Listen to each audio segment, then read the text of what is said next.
Dear viewers, peace through words YouTube channel में इस नई वीडियो के साथ आपको खुशामदीद कहता हूँ। अगर आपको ये वीडियोस पसंद आ रही हैं तो चैनल को सब्सक्राइब ज़रूर करें और लाइक भी कर लें और बेल आइकन को भी क्लिक कर लें ताकि ऐसी वीडियोस अपडेट्स आप तक रोज़ रोज़ पहुँचती रहें। तो आज हम जिस टॉपिक पे बात कर रहे हैं वो है टेक्नोलॉजी।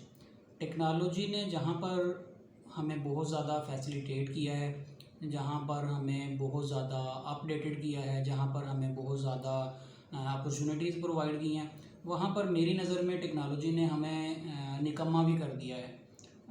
हमारी जो कुछ स्किल्स तो हमारी इम्प्रूव हो गई हैं, लेकिन कुछ स्किल्स ऐसी थी जो हमारी कम होना शुरू हो गई हैं। मिसाल के तौर पर मैं अगर देखूं तो जो मेरा पर्सनल एक्सपीरियंस है उसमें रीडिंग स्किल एक ऐसी चीज़ है जो आपकी राइटिंग और आपकी जो बोलने की स्किल है, स्पीकिंग स्किल है, उन दोनों से ज़्यादा इम्पोर्टेंट है।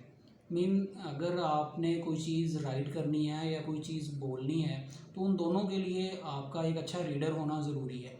अगर आपने चीज़ों को क्रिटिकली रीड किया हुआ है, चीज़ों को अच्छे तरीके से पढ़ा हुआ है, तो फिर ही आप उसे राइट डाउन कर सकते हैं, अपने कॉन्सेप्ट्स दूसरों के साथ बयान कर सकते हैं, किसी जगह पर प्रेजेंटेशन दे सकते हैं या किसी जगह पर भी अपने आप की जो पोजीशन है उसको वाज़े कर सकते हैं। लेकिन हमारा अलमिया ये है कि यूट्यूब ने हमें इतना डिपेंडेंट कर दिया है। यूट्यूब ही नहीं, कोई भी चैनल हो, कोई भी एक सोर्स हो जिसके ज़रिए हमें लिखी लिखाई या सुनी सुनाई चीज़ें मिल जाएँ। कोई वीडियो ही है, हमें कोई वीडियो लेक्चर मिल जाए तो हमारी कोशिश होती है कि पढ़ना ना पड़े हमें। तो जब तक हम अपनी रीडिंग स्किल को इम्प्रूव नहीं करते, हमारी राइटिंग और हमारी कम्युनिकेशन जो वर्बल कम्युनिकेशन है वो स्ट्रॉन्ग नहीं हो सकती। मुझे पर्सनली एक्सपीरियंस इसके इस तरह हैं कि मैं एक सेमिनार में बैठा हुआ था, वहाँ पर एक क्वेश्चन ये हुआ कि अगर आप एक रिसर्च स्कॉलर हैं और आप रिसर्च करना चाहते हैं तो 3 स्किल्स में से कौन सी स्किल आप में सबसे ज़्यादा होनी चाहिए। कि कौन सी चीज़ ऐसी है जिसके बगैर आपका गुजारा नहीं हो सकता, यानी आप रिसर्च स्कॉलर अच्छे नहीं बन सकते या रिसर्च में कामयाब नहीं हो सकते। उसमें जो चीज़ें थी उसमें रीडिंग स्किल थी, राइटिंग स्किल थी, आपकी इंग्लिश राइटिंग थी, आपकी जो है काफ़ी सारी मतलब स्किल्स थी। तो डिफरेंट काइंड की ओपिनियंस ली गई जो वहाँ पर पार्टिसिपेंट्स थे उनसे कि कौन सी ऐसी स्किल है जिसके बगैर आपका रिसर्च में कैरियर पॉसिबल नहीं है। तो उसमें जो टॉप पर स्किल थी वो रीडिंग स्किल ही थी कि आपने आर्टिकल लिखना है तो आप किसी से लिखवा सकते हैं। अब हमारे पास जो है ना वैसे टेक्नोलॉजिकल टूल्स आ गए हैं जिनके ज़रिए हमारी ग्रामेटिकल मिस्टेक्स वगैरह रिमूव हो जाती हैं। इवन कि हम उर्दू में बोलते हैं और गूगल जो है वो उसे इंग्लिश में ट्रांसलेट करके हमें दे देता है। बहुत सारे इस तरह के सॉफ्टवेयर्स डेवलप हो चुके हैं जिसके ज़रिए आप अपनी जो राइटिंग स्किल की डेफिशिएंसी है उसको ओवरकम कर सकते हैं।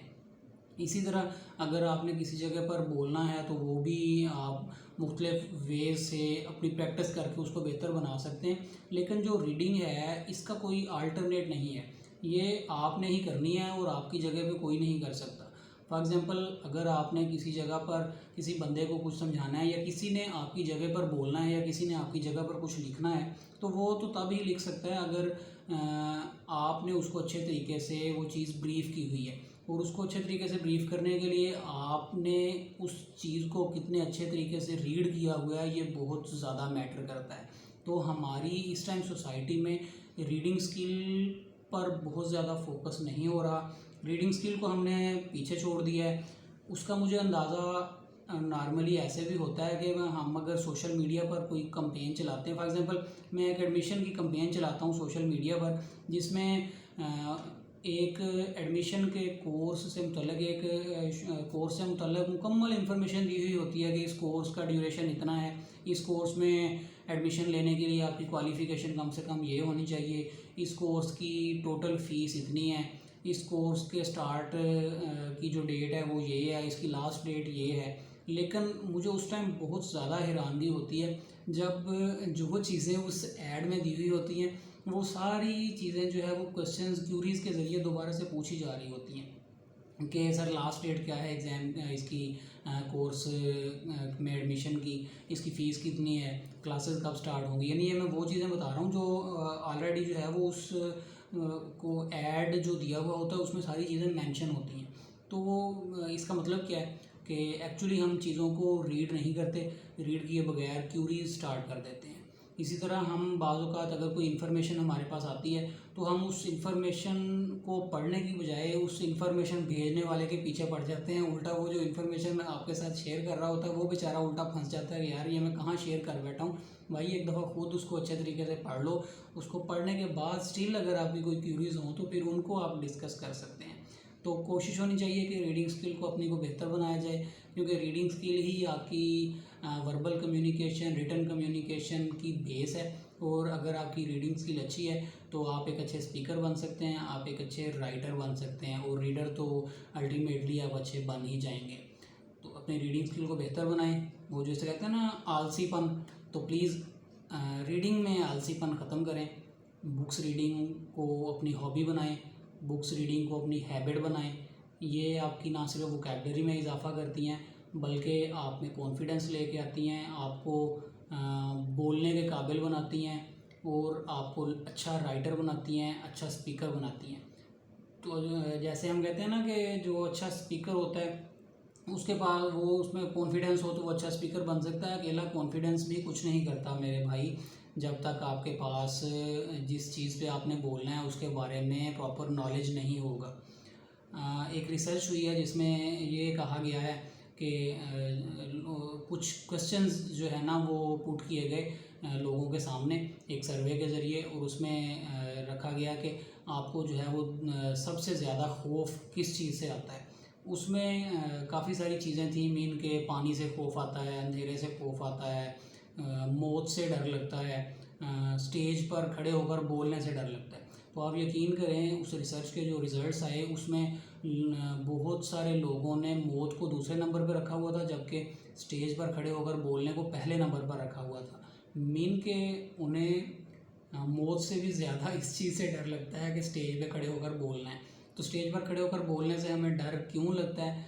इसी वजह से कि जब हमने बोलना होता है, ये तो नो डाउट कि स्टेज पर खड़े होकर बोलना एक कॉन्फिडेंस की बात है, उसकी बाकायदा प्रैक्टिस करनी पड़ती है।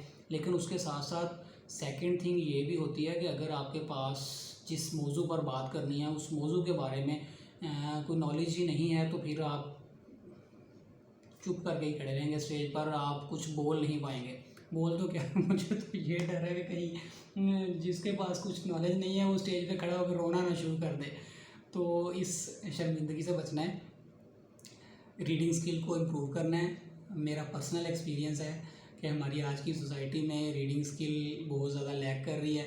हमने रीडिंग को पीछे छोड़ दिया है। हम जो है ना वो कॉपी पेस्ट पे चले गए हैं। तो कॉपी पेस्ट ने तबाही मचा के रख दी है। यकीन करें मेरे अपने जो एक्सपीरियंसेस हैं उनसे मुझे आइडिया होता है कि कॉपी पेस्ट ने हमें बिल्कुल नाअहल, जिसे कहते हैं ना, नाअहल कर दिया।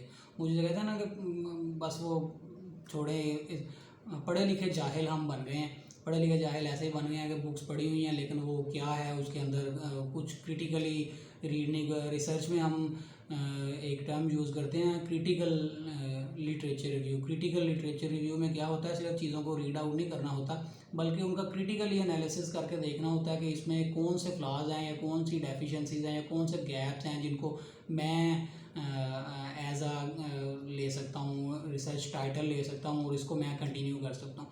तो इसी तरह जब भी आपने किसी चीज़ को रीड करना होता है तो रीड ऐसे करना होता है जैसे आप किसी चीज़ को स्कैन करते हैं। तो स्कैन करने का मतलब होता है कि वो चीज़ उस